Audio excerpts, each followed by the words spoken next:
Hello students, स्वागत है आपका तनु क्लासेस आर्ट कॉम में। तो आज इस वीडियो में हम लेकर के आए हैं ज्योग्राफी का सेकंड चैप्टर, जिसका नाम है विश्व जनसंख्या वितरण घनत्व और वृद्धि। उसका सेकंड वीडियो लेकर के आए हैं, यानी इसका फर्स्ट वीडियो पहले आ चुका था। इसका फर्स्ट वीडियो में भी हम क्या किए थे, क्वेश्चन से कवर किए थे, सब्जेक्टिव क्वेश्चन कवर किए थे।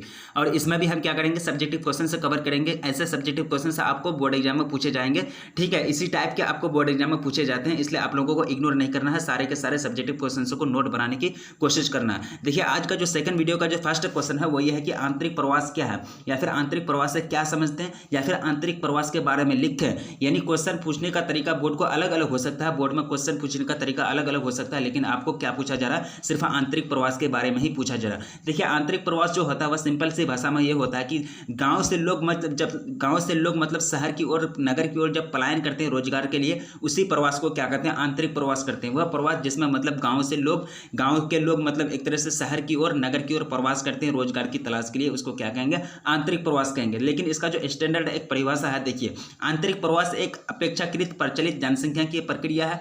इसमें हजारों लाखों लोग गांव छोड़कर नगरों की ओर या अति आबाद क्षेत्र से बेहतर अवसर प्रदान करने वाले प्रदेशों की ओर प्रवास करते हैं। इनमें उच्च वेतन, सस्ती भूमि, अच्छा स्तर तथा आर्थिक प्रगति के अवसर शामिल हैं। ऐसे स्थानांतरण के फलस्वरूप ग्रामीण प्रवासियों का अधिकांश भाग नगरों की ओर पलायन करता है। इसके कारण नगरों में बड़ी संख्या में झुग्गी झोपड़ी बस्तियों की संख्या बढ़ जाती है। यानी जब लोग एक तरह से मतलब गांव छोड़कर नगर की ओर बढ़ जाते हैं, नगर की ओर एक तरह से रोजगार की तलाश करने के लिए जाते हैं, वहाँ क्या हो जाता है, यहाँ मतलब बड़ी संख्या में झुग्गी झोपड़ी और बस्तियों का मतलब संख्या बढ़ जाती है। क्यों? क्योंकि मतलब एक तरह से गाँव से लोग कहाँ चल गए, नगर की ओर चल गए, शहर की ओर चल गए, जिसके कारण मतलब झुग्गी और बस्तियों की मतलब एक तरह से वहाँ इसकी जो संख्या है उसमें वृद्धि हो जाती है। क्यों जाते हैं, मतलब अच्छे रोजगार की तलाश के लिए। वहाँ उसको मतलब उच्च वेतन में मिल जाता है, सस्ते भूमि मिल जाते हैं, अच्छा स्तर तथा आर्थिक प्रगति के अवसर मिल जाते हैं। यही अवसर के लिए मतलब गाँव से लोग किसकी ओर जाते हैं, शहर की ओर जाते हैं, नगर की ओर जाते हैं।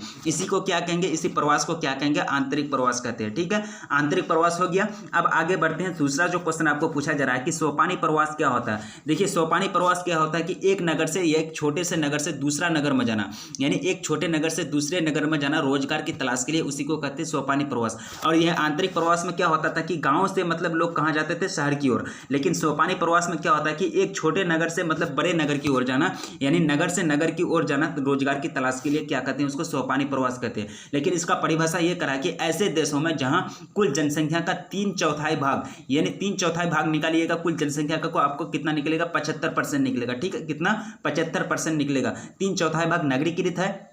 वहां एक नगर से दूसरे नगर के बीच अर्थात अंतर नगरीय प्रवास अधिक प्रचलित है। यानी एक नगर से दूसरे नगर की ओर मतलब लोग ज़्यादा प्रचलित होते हैं, या एक नगर से दूसरे नगर की ओर जाते हैं रोजगार की तलाश के लिए, मतलब यही प्रचलित है। एक नगर से दूसरे नगर के बीच अर्थात अंतर नगरीय प्रवास अधिक प्रचलित है। किसमें, जहाँ मतलब की जनसंख्या, जहाँ कुल जनसंख्या का 3/4 भाग यानी 75% भाग क्या है, एक तरह से नगरीकृत है, ठीक है। वहाँ क्या होते हैं, अंतर नगरीय प्रवास होते हैं, यानी एक नगर से दूसरे नगर की ओर जाते हैं रोजगार की तलाश के लिए।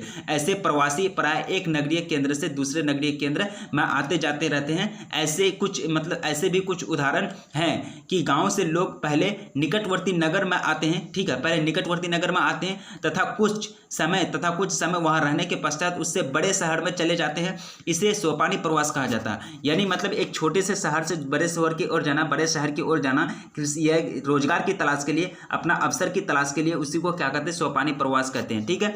आज पूरे विश्व के महानगरों में शक्तिशाली चुंबकीय आकर्षण है, ठीक है। नगर से नगर की ओर, वही बात आपको करा कि नगर से नगर की ओर प्रवास आर्थिक कारणों से होता है। आर्थिक कारण कोई भी कारण हो सकता है, गरीबी आ गया छोटे से नगर में तो आप बड़े नगर में चल गए, वहां आपको रोजगार मिल गया, तो आपके पास मतलब जो गरीबी है आपके साथ वो मतलब दूर हो गया।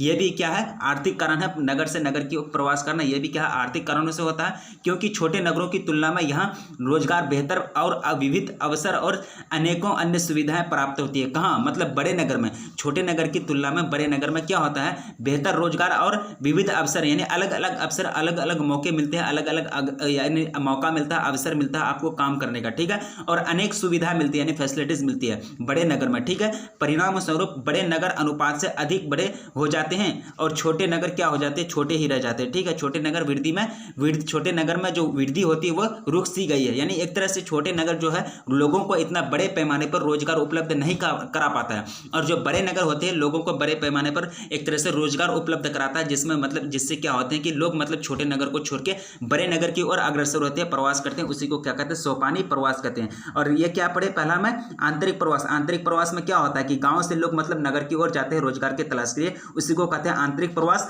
छोटे नगर से बड़े नगर की ओर जाना रोजगार की तलाश के लिए, उसको कहते हैं सोपानी प्रवास। दूसरा भी क्वेश्चन कवर हो गया, आगे बढ़ते हैं तीसरा क्वेश्चन की ओर। ठीक है,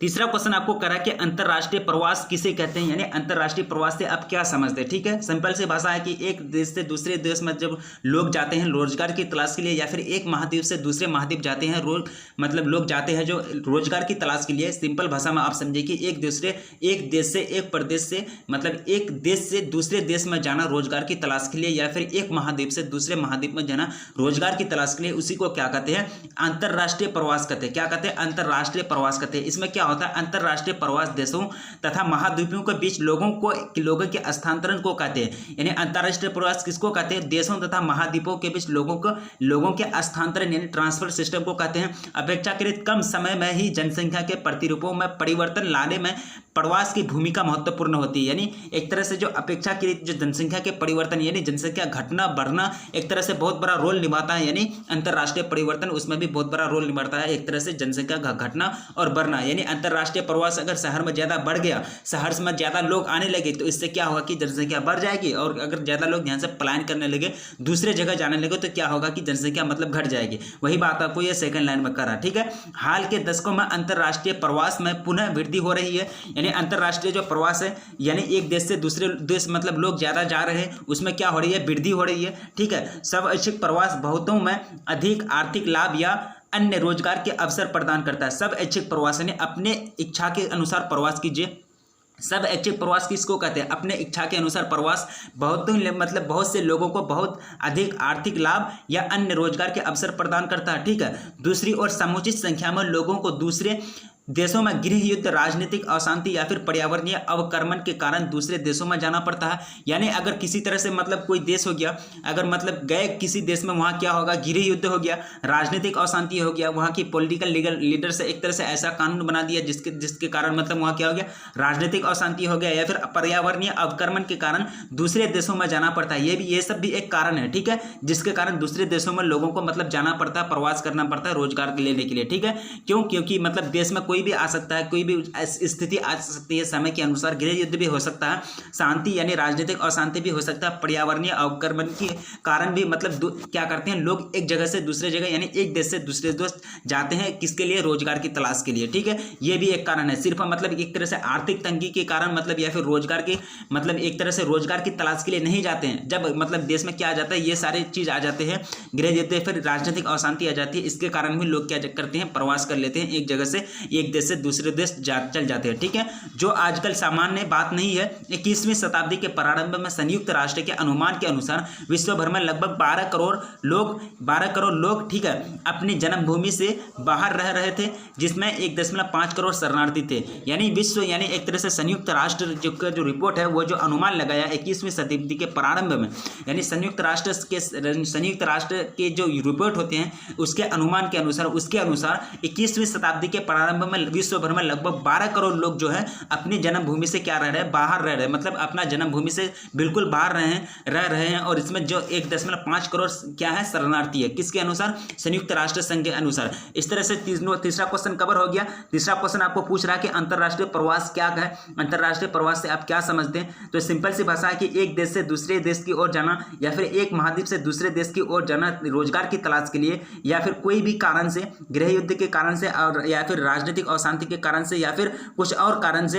एक तरह यानी सिंपल सी भाषा है कि एक देश से दूसरे की देश में जाना या फिर एक महाद्वीप से दूसरे महाद्वीप प्रवास करना क्या कहलाता है, अंतरराष्ट्रीय प्रवास कहलाता है। ठीक है, हम क्या उनको तीसरा में क्या पढ़े अंतरराष्ट्रीय प्रवास, और दूसरा में क्या पढ़े सोपानी प्रवास। फर्स्ट में हम पढ़े आंतरिक प्रवास। इसी तरह से हम पढ़ते हैं चौथा नंबर आपको कह रहा है कि जनसंख्यिकीय संक्रमण मॉडल क्या है, या फिर जनसंख्यिकीय संक्रमण मॉडल से आप क्या समझते हैं। देखिए, वर्तमान जनसंख्यिकीय प्रवृत्ति को देखने से यह स्पष्ट होता है कि विकासशील देशों में वार्षिक जनसंख्या वृद्धि विकसित देशों की तुलना में 20 गुनी से भी अधिक है।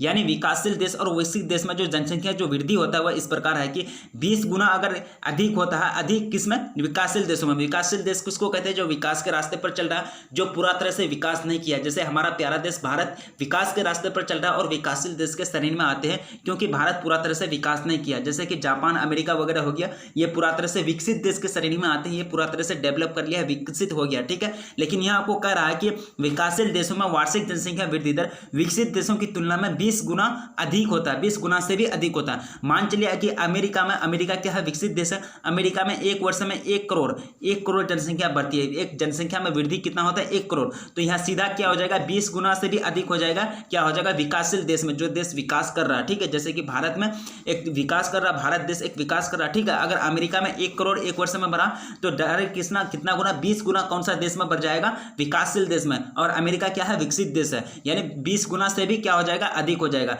यद्यपि दोनों ही समूहों में औसत मृत्यु जन्म दर भिन्न तथा औसत जन्म दर, ये दोनों क्या होते हैं? ये दोनों हम आगे डिस्कस करेंगे, ठीक है।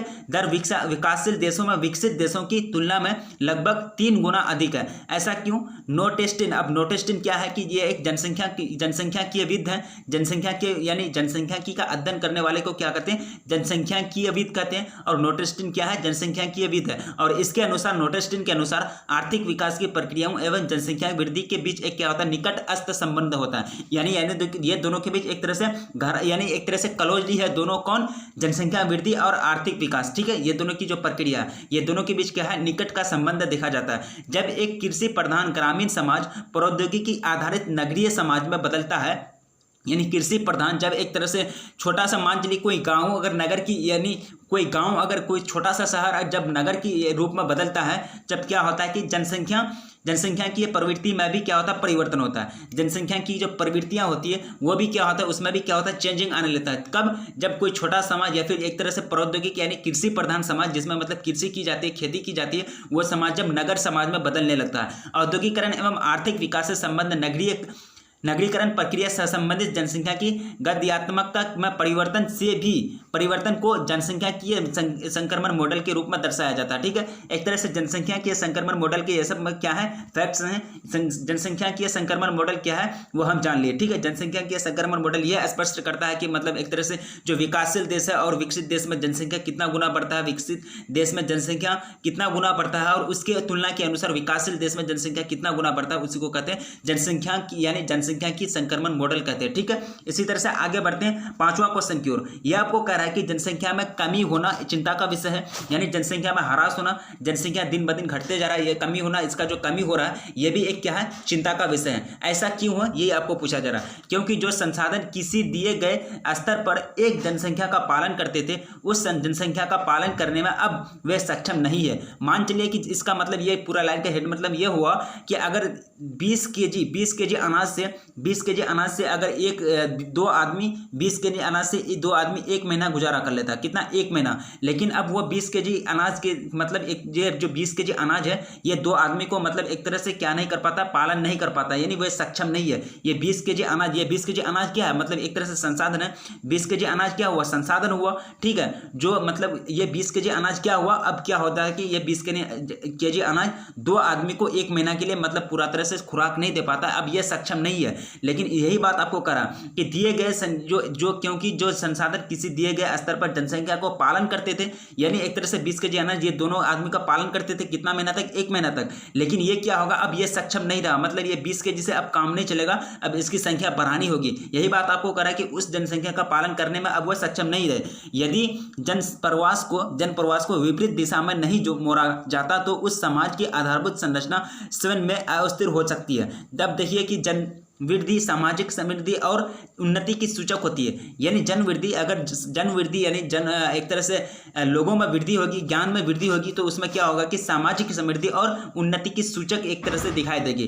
क्योंकि संसाधन आधार बढ़ते हैं, फिर भी यदि भूमि तथा अन्य महत्वपूर्ण संसाधन आधार बढ़ते हैं, फिर भी यदि भूमि तथा अन्य महत्वपूर्ण संसाधन कम है तो इसे क्या कहेंगे, इसे एक अन्य विशिष्ट समस्या के रूप में देखा जाता है। क्या जानते, जब क्या होता है कि भूमि यानी जब भूमि तथा अन्य महत्वपूर्ण संसाधन कम है तो इस ये क्या है, एक तरह से अन्य मतलब अन्य समस्या के रूप में इसको देखा जाता है। ठीक है, ये क्या होगा कि जनसंख्या में कमी होने का चिंता क्यों है, मतलब जनसंख्या में कमी होना चिंता का विषय क्यों है उसके बारे में हम जाने। ठीक है, जनसंख्या में कमी आएगी तो क्या होगा, मतलब एक तरह से मतलब यहाँ क्या हो रहा है कि जनसंख्या में कमी होने का कारण क्या हो रहा है कि उसको मतलब जो संसाधन दिए जाते हैं उसके पालन पोषण के लिए, जो संसाधन दिए जाते हैं उसके पालन पोषण के लिए तो वो मतलब एक तरह से सक्षम नहीं होते हैं, मतलब उसको एक तरह से संसाधन और ज़्यादा चाहिए। ये जिसके कारण क्या होता है, मतलब अगर हम सक्षम नहीं होते हैं और जनसंख्या मतलब एक तरह से ज़्यादा मतलब संसाधन का उपयोग नहीं कर पाता है, मतलब उसका एक जो स्तर है उसका स्तर फिक्स है, यानी 20 kg मान लीजिए, जो उदाहरण लिए मैंने 20 kg चावल से या फिर 20 kg अनाज से मतलब 2 आदमी एक तरह से गुजर बसर करते हैं, लेकिन अब वो क्या है, सक्षम नहीं है, जिसके कारण क्या होता है,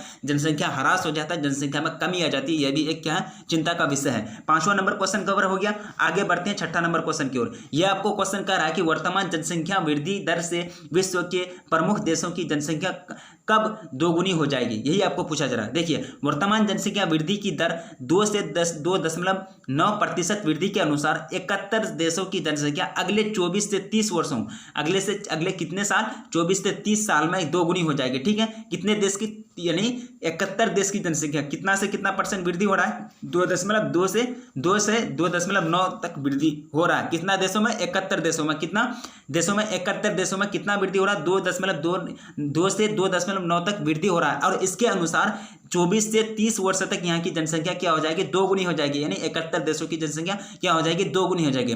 3 से 4.4% वृद्धि दर वाले देश 14 हैं, यानी 14 देश ऐसे हैं जिसमें 3 से 4.4 वृद्धि हो रही है जनसंख्या की। और ये देश कितने हैं, 14 देश हैं, जो मतलब एक तरह से 14 देश जनसंख्या को दोगुनी होने में लगभग जो होता है कितना साल लगेगा, 16 से 23 साल लगेगा। कितना लगेगा, 16 वर्ष से 23 वर्ष लगेगा। किसको, 16 वर्ष से 23 वर्ष किसको लगेगा दोगुना होने में, 14 देश, जिसमें कितना, 14 देश को मतलब जनसंख्या दोगुना होने में कितना लगेगा, 16 वर्ष से 23 वर्ष लगेगा। और इसकी वृद्धि रेट क्या है, इसका वृद्धि प्रतिशत क्या है, 3 से 4.4 है। ठीक है, अब यह है कि विश्व की एक चौथाई जनसंख्या 90 देशों में निवास करती है, जिनकी जनसंख्या 1 या 2 पीढ़ी में दोगुनी हो जाएगी, यानी एक ही पीढ़ी या 2 पीढ़ी, उसका मतलब ज़्यादा टाइम नहीं है। जैसे कि ये मतलब क्या होगा, 16 से 23 वर्ष तक मतलब दोगुना होने में टाइम लेगा, यानी जनसंख्या को दोगुना भरने में कितना टाइम लेगा, 16 से 23 वर्ष। किसमें, 14 देश में, जिसमें 14 देशों में जो संख्या बढ़ेगी, दोगुना होगी, तो उसमें वृद्धि कितना है, 3 से 4.4 तक वृद्धि है, उसको मतलब दोगुना होने में कितना लगेगा, 16 से 23 वर्ष लगेगा। लेकिन जो है विश्व में 1/4 जनसंख्या को जो अगुवाई करता है, 90% देश जो निवास करती है वहां जनसंख्या, ठीक है, लेकिन उनको दोगुनी में ज्यादा टाइम नहीं लगेगा, सालों का टाइम नहीं लगेगा, बस 1 या 2 पीढ़ी, मतलब 1 या 2 पीढ़ी में क्या हो जाएगा, दोगुना हो जाएगा। भारत एक मध्यम, यानी भारत के बारे में बोला जा रहा है कि भारत एक मध्यम उदाहरण प्रस्तुत करता है। ठीक है, भारत एक क्या करता है, मध्यम मतलब उदाहरण क्या करता है, प्रस्तुत करता है। यहाँ वर्तमान वृद्धि 1.9% है। इस दर पर देश की 1 अरब आबादी को 2 अरब में होने के लिए कितना वर्ष चाहिए, 36 वर्ष चाहिए, यानी 36 वर्ष लगेंगे। भारत की बात की जा रही है, यानी वर्तमान जनसंख्या वृद्धि दर से विश्व के प्रमुख देशों की जनसंख्या कब दोगुनी हो जाएगी, वही बात आपको कही जा रही है कि 71 देश में 24 से 30 साल लगेगा दोगुनी होने में। और ये 71 देशों में अभी वृद्धि रेट क्या है, अभी कितना प्रतिशत जनसंख्या वृद्धि हो रही है, 2 से 2.9% हो रही है। और यानी 14 देशों में कितना कब दोगुनी हो जाएगा, 16 से 23 साल लगेंगे, 16 से 23 साल लगेंगे 14 देशों में दोगुना होने के लिए, उसकी जनसंख्या को दोगुना होने के लिए। और 14 देश में वृद्धि रेट क्या है जनसंख्या की प्रतिशत में, 3 से 4.4%। और 90 देश में क्या हो जाएगा, दोगुना कब हो जाएगा, 1 या 2 ही पीढ़ी में क्या हो जाएगा, दोगुना हो जाएगा। यही बात आपको पूछा जा रहा है। क्वेश्चन 6ठा कवर हो गया। आगे बढ़ते हैं 7वां क्वेश्चन की ओर। यह क्वेश्चन आपको कह रहा है कि जन्म दर को प्रभावित करने वाला मुख्य कारक के रूप में आर्थिक, सामाजिक और सांस्कृतिक होते हैं, भौतिक नहीं। संक्षेप में यानी एक कीजिए, विवेचना कीजिए, एक तरह से टिप्पणी कीजिए कि मतलब जो आर्थिक, सामाजिक और सांस्कृतिक होते हैं वो एक तरह से क्या होते हैं, प्रभावित करते हैं जन्म दर को, और ये मतलब भौतिक नहीं करते हैं, वही आपको लिखने के लिए कह रहा है। ठीक है, उत्तर यह होगा कि जन्म दर को प्रत्यक्ष रूप से प्रभावित करने वाला एक अन्य कारक जनसंख्या संरचना है। यानी जो एक तरह से जन्म दर को जो प्रभावित करता है अन्य कारक कौन है, जनसंख्या संरचना है। विशेषतः ये जनसंख्या की आयु संरचना है, जनसंख्या की आयु संरचना है। ठीक है, यानी जन्म दर तथा प्रजनन दरों में तुलना इस कारक का महत्व स्पष्ट करेगी। उदाहरण के लिए 1982 में सिंगापुर तथा स्पेन दोनों में ही एक सी औषधित जन्म दर थी, यानी 17.2, 17.2 और 15.2 प्रति 1421 थी। लेकिन सिंगापुर के प्रजनन दर कितना था, यानी सिंगापुर का प्रजनन दर 58 से स्पेन की जो थी दर वो कितना थी 73.1, काफ़ी कम थी, क्योंकि उसकी आयु संरचना युवा थी, यानी आयु संरचना जो थी उसकी क्या थी, युवा थी। दूसरे शब्दों में आप समझ सकते हैं कि उच्च युवा प्रौढ़ों में के उच्च अनुपात वाले क्षेत्र में उच्च जन्म दर की संभावना अधिक होती है, यानी जहां युवा पीढ़ी अधिक होगी वहां क्या होगा कि जन्म दर की संभावना अधिक होगी। नए नगर, नए बस्तियां तथा उच्च आवर्जन दर वाले प्रदेश इस वर्ग में आते हैं। इस प्रकार हम यह निष्कर्ष निकाल सकते हैं कि प्रजनन दर को प्रभावित करने वाले प्रमुख कारक या फिर मुख्य कारक के रूप में जो ये आर्थिक होते हैं, यानी मुख्य रूप से आर्थिक, सामाजिक और सांस्कृतिक होते हैं, यानी भौतिक नहीं होते। ठीक है, ये मतलब एक तरह से स्पष्ट है कि मतलब कोई भी देश में जन्म दर को प्रभावित करने वाले मुख्य कारक कौन कौन होते हैं, आर्थिक और सामाजिक, और ये आर्थिक, सामाजिक और सांस्कृतिक होते हैं, भौतिक नहीं होते हैं। ठीक है, 7वां क्वेश्चन कवर हो गया। आगे बढ़ते हैं। यहाँ देखिए दो बात आ रही थी कि औषधित जन्म दर और एक क्या है औषधित जन्म दर, और क्या कहते हैं यहाँ मतलब जो है ये जन्म दर, प्रजनन जन्म दर, ये क्या होता है ये हम आगे डिस्कस करेंगे। ठीक है, 7वां क्वेश्चन कवर हो गया। आगे बढ़ते हैं 8वां क्वेश्चन की ओर। ये क्वेश्चन आपको कह रहा है कि कुछ अफ्रीकी देशों में, यानी कुछ अफ्रीकी देश में एड्स के प्रभाव से मृत्यु दर तथा जीवन प्रत्याशा में क्या होता है कि परिवर्तन आ गया है। तालिका बनाकर समझाइए, यानी एक तरह से नोट बनाने के लिए कह रहा है, तालिका बनाने के लिए आपको कह रहा है। ये भी मैं क्या कराऊंगा सेकंड वीडियो में आपको बता दूंगा। ठीक है, इसका तालिका कैसे बनाया जाएगा, इसका थ्योरी में एक तरह से सेकंड वीडियो में ग्राफ बना के आपको बता दिया जाएगा। 8वां क्वेश्चन आपको यही करा। अब देखिए 9वां क्वेश्चन आपको क्या करा। देखिए 9वां क्वेश्चन आपको रहा है कि जनसंख्या के संक्रमण के 5 प्रकार के कौन कौन से, यानी जनसंख्या की संक्रमण के 5 प्रकार कौन कौन है, यानी जनसंख्या के संक्रमण जो है, जनसंख्या की संक्रमण कितने टाइप के होते हैं, 5 प्रकार के होते हैं, उसके नाम आपको पूछे जा रहे हैं। देखिए 5 प्रकार के कौन कौन से होते हैं। पहला जो है अधिकालीन जनसंख्या की अवधि तथा परिवर्तनशील जन्म दर और मृत्यु जन्म दर तथा धीमी जनसंख्या वृद्धि। ये एक क्या है, पहला टाइप है किसका, जनसंख्या की संक्रमण का। ठीक है, जनसंख्या के संक्रमण के कितने प्रकार होते हैं, 5 प्रकार होते हैं। इसमें से पहला पर लिए कौन नंबर, दूसरा है कि प्रसरणशील या युवा जनसंख्या की या फिर युवा जनसंख्या की अवधि, उच्च जन्म दर और घटती मृत्यु दर तथा जनसंख्या में तीव्र वृद्धि। ठीक है, और तीसरा जो है वह यह है कि प्रवर्ती प्रसरणशील जनसंख्या की अवधि, घटती जन्म दर तथा निम्न मृत्यु दर तथा जनसंख्या वृद्धि की घटती दर। ठीक है, और चौथा जो है निम्न परिवर्तनशील अथवा परिपक्व जनसंख्या की निम्न जन्म दर और उच्च मृत्यु दर तथा घटती जनसंख्या। और लास्ट है कि जनसंख्या की लगभग शून्य वृद्धि दर, जन्म दर और मृत्यु दर के लगभग समान होने से। ठीक है, ये एक तरह से 5 टाइप हैं किसके, जनसंख्या की संक्रमण के। ये 5 प्रकार होते हैं। ठीक है, ये कितने प्रकार होते हैं, 5 प्रकार होते हैं, आपको नाम नोट करना है। ठीक है, ये फिर डिस्कस करके मैं आगे बताऊंगा, फिर इसका लंबा चौड़ा वीडियो बन जाएगा। ठीक है, इसको अलग से मैं डिस्कस करके बताऊंगा कि ये जनसंख्या के संक्रमण क्या है और जनसंख्या के 5 प्रकार जो होते हैं वो क्या होते हैं। ठीक है, इसी तरह से 10वां क्वेश्चन आपको कह रहा है कि उच्च जनसंख्या घनत्व के क्षेत्र कौन कौन से हैं। उच्च जनसंख्या के घनत्व यानी जहां जनसंख्या ज्यादा पाया जाता है, जनसंख्या घनत्व जहां ज्यादा है वो क्षेत्र के बारे में आपको पूछा जा रहा है कि वो क्षेत्र कौन कौन से हैं। देखिए अनुकूल जलवायु वाले उपजाऊ मैदान तथा उच्च औद्योगिक, यानी अनुकूल जलवायु, जहां जलवायु अच्छे हैं वहां क्या होंगे, जनसंख्या घनत्व अच्छे होंगे। जहां उपजाऊ मैदान अच्छे हैं, क्योंकि वहां उपजाऊ मैदान में क्या होगा, खेती अच्छी होगा, उपजाऊ अच्छा होगा, एक तरह से फसल अच्छे होंगे, तो वहां क्या होगा, जनसंख्या के घनत्व क्या होगा, अधिक होगा। औद्योगिकीकृत और नगरीकृत क्षेत्र, यानी औद्योगिकीकृत और नगरीकृत क्षेत्र में क्या होते हैं, रोजगार के अवसर ज्यादा मिलते हैं, जिसके कारण क्या होता है कि जनसंख्या घनत्व ज्यादा होता है। वही बात आपको पूछा जा रहा है कि उच्च जनसंख्या घनत्व के क्षेत्र कौन कौन से हैं। या आपका आंसर क्या हो रहा है कि अनुकूल जलवायु वाले उपजाऊ मैदान तथा उच्च औद्योगिकीकृत और नगरीकृत क्षेत्र सामान्यतः घने आबाद होते हैं, क्योंकि यहाँ मतलब रोजगार का ज्यादा चांस होता है। संसार में 100 व्यक्ति प्रति वर्ग किलोमीटर से अधिक उच्च जन घनत्व के 4 प्रमुख क्षेत्र निम्नलिखित हैं। यानी जहाँ जो मतलब 100 से ज्यादा मतलब क्या होते हैं, लोग पाए जाते हैं प्रति वर्ग किलोमीटर पर। आपकी जनसंख्या घनत्व के अनुसार आपको 4 क्षेत्र या फिर जो 4 प्रमुख क्षेत्र हैं वो आपको बताया जा रहा है। पहला है कि पूर्व एशिया में कौन कौन से देश आ गए, चाइना, जापान, कोरिया और ताइवान। ठीक है, और दक्षिणी दक्षिणी तथा दक्षिण पूर्व एशिया, ठीक है, ये भी क्षेत्र आते हैं जहां मतलब एक क्या है कि 100 व्यक्ति प्रति वर्ग किलोमीटर से भी उच्च घनत्व होते हैं, ठीक है। और तीसरा है कि उत्तर पश्चिमी यूरोप के अंतर्गत यूनाइटेड किंगडम यानी यूनाइटेड यूके यानी Britain, France, Germany, Netherland, Belgium, Luxembourg, Ireland, Denmark, Spain, Italy, ये सब देश आते हैं उत्तर पश्चिमी यूरोप में, ठीक है। और लास्ट है कि उत्तर अमेरिका का पूर्वी तट वास्तविक अर्थों में विश्व का लगभग आधी जनसंख्या मात्र 5% क्षेत्र पर है, यानी वास्तविक में जो रियल में जो है विश्व की लगभग आधा जो जनसंख्या है 50%, वो लगभग कितना 5% या क्या है क्षेत्र में फैला हुआ है, ठीक है, संकेंद्रित है। जबकि कुल क्षेत्रफल का 33% भाग निर्जन है। कितना भाग निर्जन है? 33% भाग निर्जन है। ये क्या हो गए कि मतलब जनसंख्या, उच्च जनसंख्या घनत्व के कुछ क्षेत्र हो गए। उच्च जनसंख्या के क्षेत्र कौन कौन से हैं? ठीक है, 5 क्षेत्र हैं। पूर्वी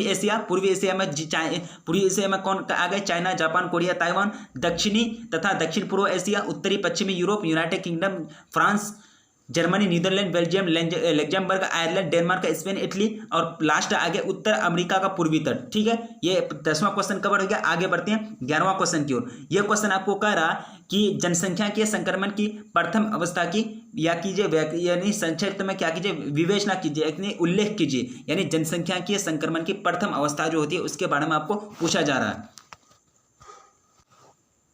देखिए, प्रथम अवस्था आर्थिक विकास की प्रक्रिया प्रारंभ होने से पहले की जनसंख्या की प्रवृत्तियों को यानी प्रकट करती है, प्रदर्शित करती है। यानी प्रथम अवस्था जो होता है वह आर्थिक विकास की प्रक्रिया प्रारंभ होने से पहले, शुरू होने से पहले क्या करती है, मतलब जनसंख्या की प्रवृत्ति को क्या करती है, प्रकट करती है। इसलिए औद्योगिक विकास से पहले की यूरोप में जनसंख्या की अथवा जापान की 19वीं सदी के मध्य में या संभवतः उष्ण वनों में एकांकी निवास करने वाली एक जनजातीय समुदाय के जनसंख्या की विषमताओं को प्रदर्शित करती है। इस काल की सामान्य विशेषता यह है कि जनसंख्या का आकार छोटा होता है। यानी जो ये काल है, ये जो पीरियड है, इसका ये एक विशेषता है, ये खासियत है कि इसका मतलब जनसंख्या का आकार क्या होता है, छोटा होता है, ठीक है। और कुछ समय के लिए स्थिर शुद्ध वृद्धि दर 1% होती है। कुछ समय के लिए स्थिर शुद्ध वृद्धि दर यानी प्योर जो शुद्ध वृद्धि दर है वो कितना परसेंट? 1% होती है। जन्म दर तथा मृत्यु दर दोनों ही बहुत उच्च है, लेकिन संपन्नता के काल में मृत्यु दर में कमी आती है, जबकि अकाल महामारियों या फिर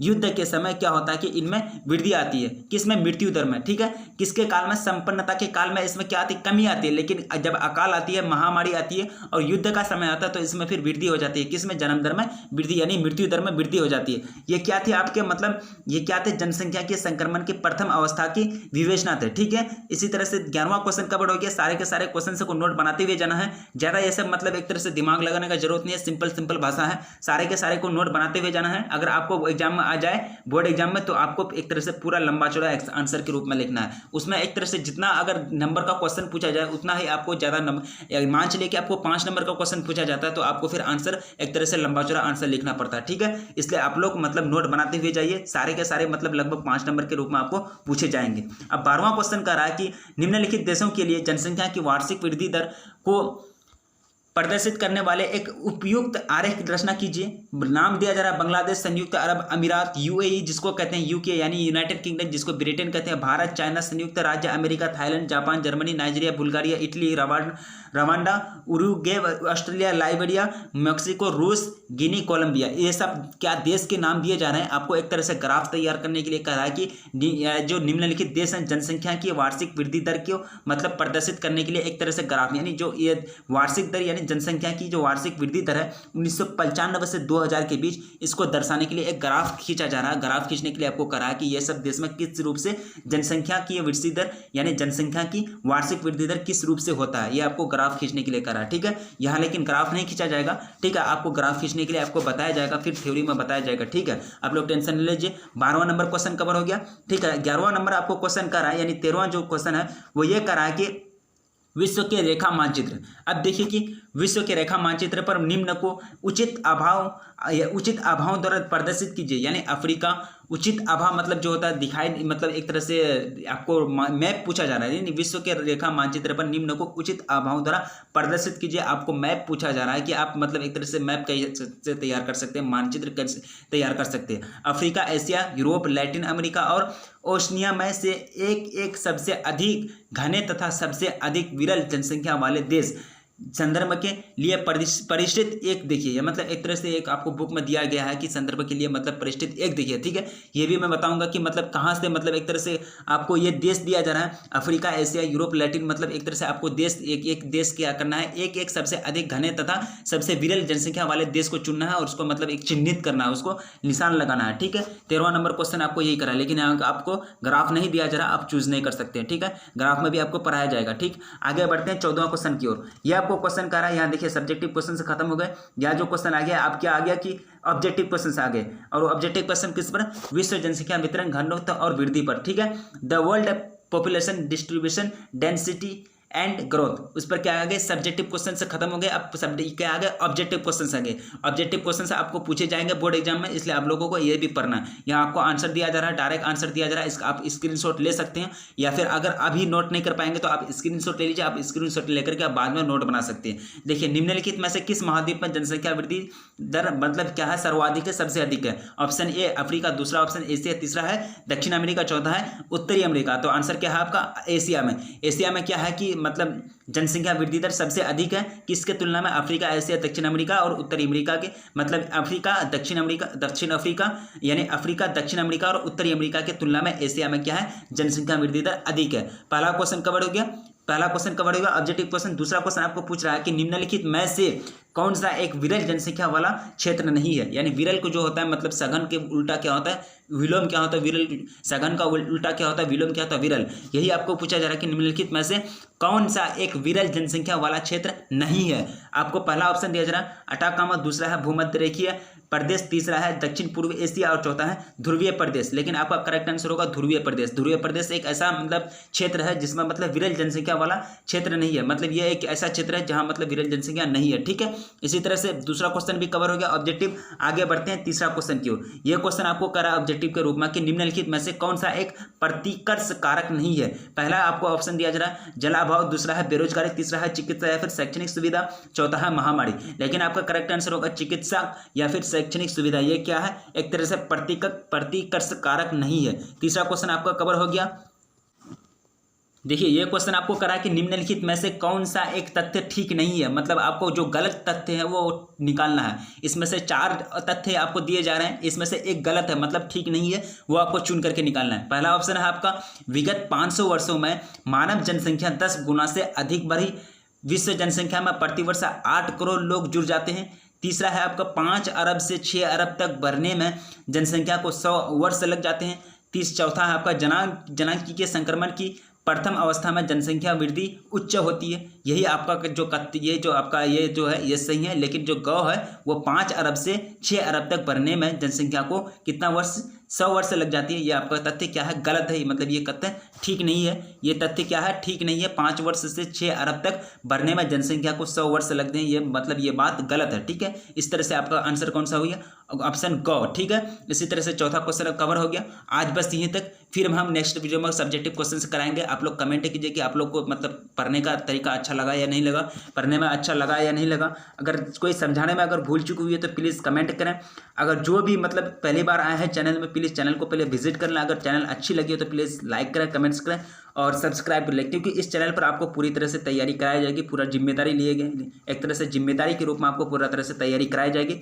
सब्जेक्टिव क्वेश्चन से पहले हम थ्योरी कंप्लीट करेंगे, उसके बाद सब्जेक्टिव क्वेश्चन करेंगे, उसके बाद ऑब्जेक्टिव क्वेश्चन करेंगे, ठीक है। सारे के सारे क्वेश्चन करेंगे, आप लोग घबराइए नहीं। यानी जो पर डे वीडियो डाला जा रहा है आप लोग उसको शेयर कीजिए, प्लीज़ अपने दोस्तों में शेयर कीजिए, थोड़ा सा हेल्प कीजिए कि मतलब एक तरह से हमको हेल्प मिले, चैनल को ग्रो मिले और एक तरह से बहुत सारे लोग हमसे जुड़ पाए, ठीक है। इसलिए और मतलब आप मतलब एक तरह से दोस्तों को शेयर करें, हो सके तो मतलब अपने दोस्तों को मतलब बोलें कि ये चैनल पर आपको तो पूरा तरह से तैयारी कराई जाती है। हो सके तो इस चैनल में जुड़े, नहीं अगर अच्छा लगा तो फिर कोई दिक्कत नहीं है, आपको फिर एक तरह से हमसे जो लोग जुड़े हुए हैं उसको हम पढ़ाएंगे। लेकिन आप एक बार ट्राई कर लें अपने दोस्तों में कि ये चैनल आप पूरा तरह से तैयारी कराता है, आप ये चैनल पर विजिट कर सकते हैं। अगर उनको अच्छा लगेगा तो वो फिर सब्सक्राइब कर लेंगे, एक तरह से हमसे वो जुड़ जाएंगे, ठीक है। आज बस यहीं तक, फिर मिलेंगे नेक्स्ट वीडियो में, तब तक के लिए जय हिंद।